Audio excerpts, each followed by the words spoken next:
Film की शुरुआत होती है एक शांत और सुकून भरे घर में, जहां हम देखते हैं एक आदमी पीटर नाम का अटारी में पुराना रेडियो ठीक कर रहा है। उसकी पत्नी अटारी में आती है और कहती है, खाना तैयार है, इसे छोड़कर 15 मिनट में नीचे आ जाना। पीटर सिर हिलाता है वो फिर काम में लग जाता है। जैसे ही वह रेडियो ठीक करता है और चलता है, उसके घर की घड़ी अचानक टिक टिक करना बंद कर देती है। रेडियो के अंदर से वह एक महिला की आवाज़ सुनता है जो कहती है चुप रहने को। डर के मारे पीटर रेडियो बंद कर देता है। जब वह फिर से चालू करता है तो वह अटारी में एक महिला की परछाई देखता है।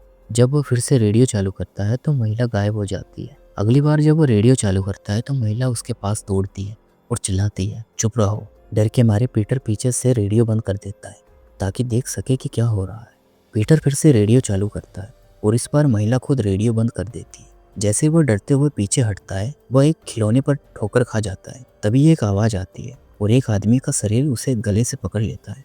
पीटर की पत्नी भी ऊपर आकर उसकी हालत देखने लगती है। फिर हम उसकी चीख सुनते हैं और स्क्रीन काली हो जाती है। अगले सीन में हम पीटर की बेटी एमा को देखते हैं। वो बहुत अच्छी गायिका थी और ऑडिशन देने आई थी, लेकिन उसकी घबराहट की वजह से वो एक भी शब्द गा न पाई और वहाँ से चली गई। वापस घर लौटते हुए एमा के दोस्त ने उसे ऑडिशन के लिए बधाई दी, लेकिन एमा दुखी होकर बताती है कि उसने फिर से अपनी घबराहट की वजह से ऑडिशन छोड़ दिया। उसका दोस्त सेवा उसे हिम्मत देता है। तभी एमा को अपनी माँ का फ़ोन आता है। वह घबराई हुई एमा सेवा के साथ अपने घर वापस लौटती है। उसकी माँ को कई चोटों के साथ अस्पताल में भर्ती कराया गया था। तभी डॉक्टर आते हैं और एमा से अकेले में मिलने को कहते हैं। वह समझ आते हैं कि उसके पिता सीढ़ियों से गिर गए थे, जिससे उसके दिमाग में चोट आ गई है। उनके दिमाग में एक ब्लड क्लॉट बन गया है, इसलिए उसकी हालत बहुत गंभीर थी। उसे आईसीयू में भर्ती कराया गया है और उसके कई टूटे हुए पसलियां और हड्डियां थी। डॉक्टरों ने ये भी बताया कि एमा की मां के शरीर पर भी चोटें के निशान थे, जिससे डॉक्टर को शक हुआ कि उसके पिता ने उसकी मां को प्रताड़ित किया है। और इस पूरी घटना के दौरान एमा की मां ने अपने पिता को सीढ़ियों से नीचे धकेल दिया था। इसी वजह से एमा की मां को भी निगरानी में रखा गया था। एमा अपनी मां को हिम्मत देती हुई कहती है कि उसके पिता की तबीयत ठीक हो रही है, तुम आज रात अस्पताल में रहो। वह कहती है, मैं कल तुम्हें घर लेकर जाऊंगी। घर का नाम सुनते ही एमा की माँ घबरा जाती है और कहती है वह घर नहीं जाना चाहती। वो अपनी माँ को बताती है कि पीटर ने उसे मारने की कोशिश की थी, पर उस वक्त तुम्हारे पापा पीटर के अंदर नहीं थे। उसकी आत्मा किसी और ने कब्जा कर लिया था।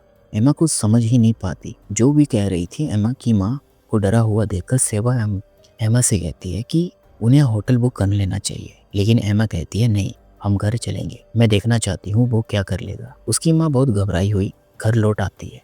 एमा अपने दोस्त को अपना रिकॉर्डिंग स्टूडियो दिखाती है और बताती है कि वो यहाँ बचपन से गा रही है और यहीं उसने अपने पापा के साथ अपना पहला गाना रिकॉर्ड किया था। फिर वो सेवा को अटारी में ले जाते हैं, जो उसके पापा की गुप्त जगह है। उसका शौक था पुरानी चीजें इकट्ठा करना और ठीक करना, जो वो वही करते थे। ये सब देखकर एमा बहुत भावुक हो जाती है और सेवा से कहती है कि मुझे यकीन नहीं होता कि पापा मम्मी को कभी मार सकते थे।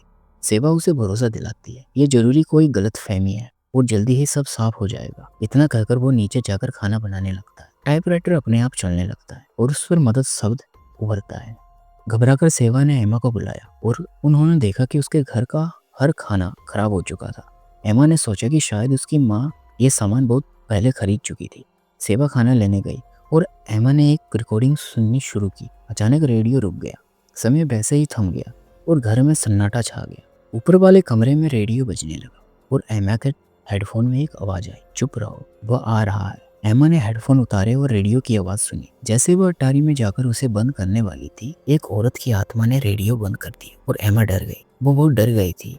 उलझन में एमा रेडियो चालू किया और देखा कि उस औरत की परछाई कमरे में खड़ी थी। जैसे ही उसने रेडियो बंद किया, औरत गायब हो गई। उसने फिर से रेडियो चालू किया और इस बार जब वो औरत उसके करीब आती थी तो उसने रेडियो फिर से बंद कर दिया था। घबराकर एमा नीचे गई तो देखा सेवक उसे कॉल कर रहा था। कॉल उठाने से पहले ही उसका मोबाइल बंद हो गया क्योंकि बैटरी खत्म हो गई थी। अब उसका लैंडलाइन काम कर रहा था। वो बहुत डरी हुई थी। उसने उस औरत की आवाज़ याद आई, शोर मत मचाना, वो सुन सकता है। इसलिए उसने तुरंत लैंडलाइन उठाया और उसने एक तरफ रख दिया। जैसे उसने ये किया, उसके सामने एक आदमी की शक्ल आई और उसने उसका गला पकड़ लिया। फिर अगले ही पल उसने उसे छोड़ दिया और भूतनी ने घर के सारे दरवाजे और खिड़कियां बंद कर दी थी। डर के मारे एमा ने एक दरवाजा खोलने की कोशिश की। तभी उसने देखा कि टाइपराइटर फिर से चलने लगा, जिस पर मदद करो लिखा था। एमा को एहसास हुआ कि कोई उससे बात करने की कोशिश कर रहा है। उसने टाइपराइटर को दोबारा चालू किया। सवाल पूछने से पहले उस आदमी का भूत टाइपराइटर उठाकर दूर फेंक दिया। तभी एमा ने एक औरत और बच्चे के भूत को भागते हुए देखा। घबराकर वो ऊपर अटारी में भागी और खिड़की खोलने लगी। उस दौरान फिर से उसका पैर किसी खिलौने से टकराया और रेडियो चालू हो गया। उसने देखा कि एक बच्चे का भूत जल्दी से रेडियो बंद कर देता है और भाग जाता है, जानने के लिए कि क्या हो रहा है। एमा ने फिर से रेडियो चालू किया। उसने लड़की को बच्चे के भूत को देखा, जो दोनों उसे रेडियो बंद करने के लिए कह रहे थे। लेकिन उससे पहले कि वो बंद कर पाती, आदमी का भूत उस पर हमला कर बेहोश कर देता है। जैसे ही एमा बेहोश हुई, औरत ने रेडियो बंद कर दिया। जब एमा होश में आई तो वह घबरा गई। नीचे उतरकर अपना फोन लिया और स्टूडियो में खुद को बंद कर लिया। फोन चार्ज करने के बाद उसने सबसे पहले सेवा को मैसेज करने की कोशिश की, लेकिन अंदर कोई सिग्नल नहीं था। सेवा घर के बाहर खड़ा जोर जोर से एमा को बुला रहा था।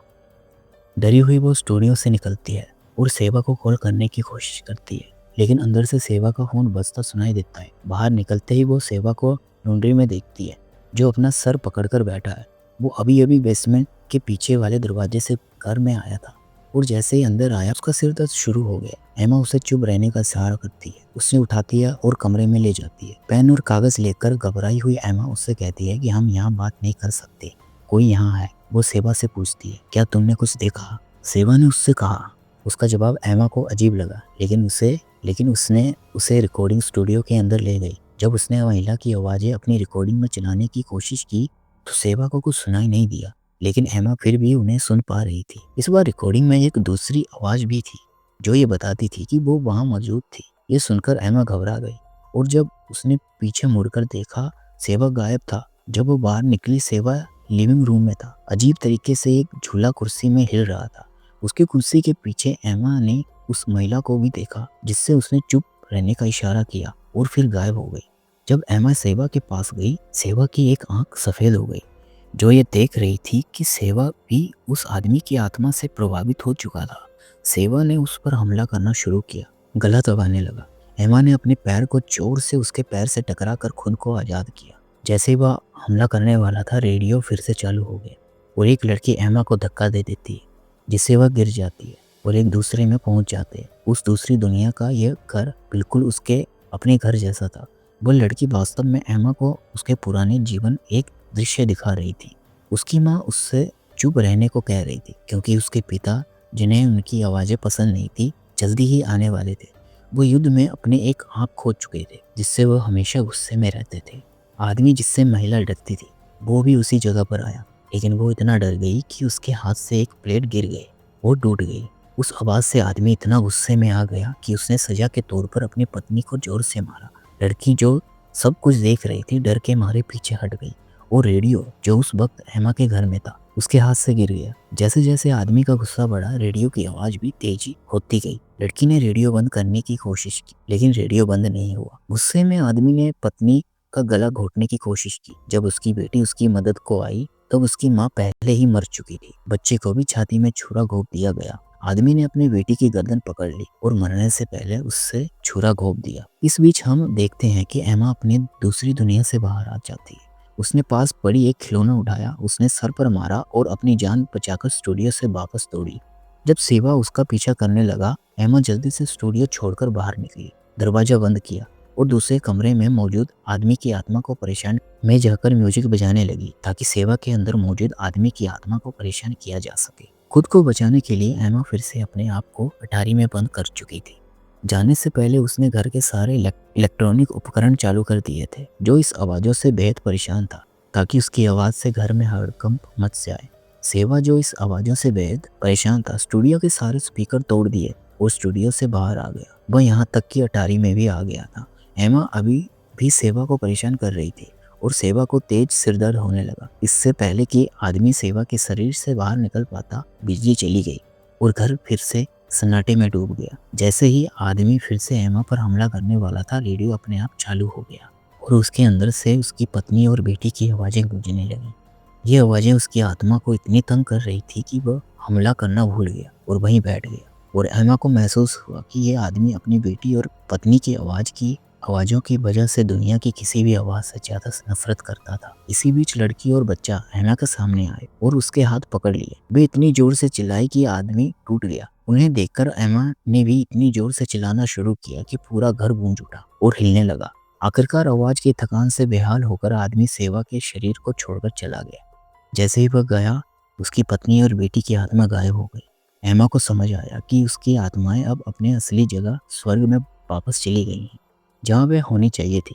सेवा भी ठीक हो गया और एमा ने उसे गले लगा लिया। कुछ दिन बीते और घर का माहौल बेहतर हो गया। एमा के माँ बाप भी ठीक होकर घर लौट आए और उन्होंने कुछ दिन खुशियाँ मनाई। इस दौरान एमा की अम्मी ने उससे कहा, जिसने उस दिन मुझे मारा था वो तुम्हारे पापा नहीं थे। एमा ने उससे भरोसा दिलाया, मुझे पता है, मैंने देखा था कि वो कोई और था। इसके बाद उसने अपनी मम्मी को गले लगा लिया और कुछ दिन बाद दोनों वहां से चले गए। एमा ने अपने घर से रेडियो भी फेंक दिया था। एक और लड़के ने वो रेडियो उठा लिया था और उस एक एंटीक दुकान में बेच दिया। और एंटीक दुकान में एक ऐसे ही दूसरे एंटीक सामान भी थे। थोड़ी देर बाद एक जवान औरत भी उस एंटीक दुकान पर आई। उसने वहां रखे एक प्रोटेंट की तस्वीर दी तो वो प्रोनेंस लड़की को अपनी ओर खींचता है। फिल्म इसी सस्पेंस के साथ खत्म हो जाती है कि आखिर उसके साथ क्या हुआ था। बाय।